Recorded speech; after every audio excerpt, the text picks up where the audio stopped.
Place à Emmanuel Ducrot. Emmanuel, nous partons aux États-Unis. Alors évidemment, Olivier Delagarde nous en a dit un mot il y a un instant. Les directrices de trois des plus prestigieuses universités américaines ont été questionnées au Congrès au sujet de la haine anti-juive qui prospère sur les campus depuis le 7 octobre. Cette audition s'est très très mal passée. Et on a là, il faut imaginer la scène, les présidentes des universités de Harvard, de Pennsylvanie et du MIT, elles sont face à des représentants du Congrès et donc on leur reproche leur laxisme face à la hausse des manifestations antisémites. Et à ces trois présidentes, on pose la même question. Appeler au génocide des Juifs constitue-t-il, selon les règles de votre université, de l'intimidation et du harcèlement ?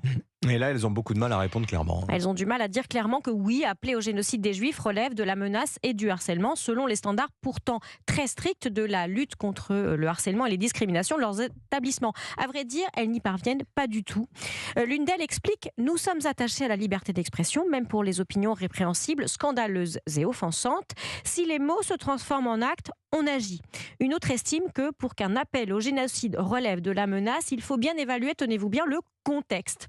Il y aurait donc un contexte universitaire où il est acceptable de menacer les Juifs d'extermination.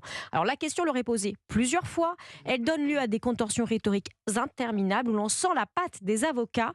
L'ensemble laisse un profond sentiment de malaise. Bon, comment vous expliquez cette gêne à répondre clairement ? Qu'est-ce qui explique cette séquence ? Eh bien que la vague antisémite qui ressurgit sur les campus américains ne touche pas seulement les étudiants et les enseignants, comme on l'a vu ces dernières semaines. Elle trouve une complicité dans l'encadrement académique. Alors, il faut rappeler quand même le contexte américain. La liberté d'expression, là-bas, c'est sacré. On a le droit de dire, de penser, bien sûr, mais de dire ce qu'on veut aussi. Oui, c'est un principe constitutionnel. Mais dans ce cas-là, c'est surtout un faux-né. Cette liberté d'expression est inconcevable sur les campus dès qu'un propos est suspecté de racisme, de sexisme, d'homophobie, de transphobie. Les universités expulsent alors sans sourciller. Elles prêtent l'oreille à des communautés qui se sentent agressées en permanence par des mots, par des pronoms personnels mal utilisés, par des auteurs antiques. Et c'est pour elles qu'elles ont édicté les politiques anti-discrimination, le fameux contexte qui permet de minimiser l'appel au génocide antisémite. C'est celui-là. C'est-à-dire qu'il y a des dispositifs de protection, mais c'est pas pour les Juifs, c'est ça ? Eh bien, il faut lire dans les colonnes de l'Opinion ce jour l'interview réalisée par Lola Ovarles d'un enseignant juif de l'Université de Columbia qui résume l'hypocrisie.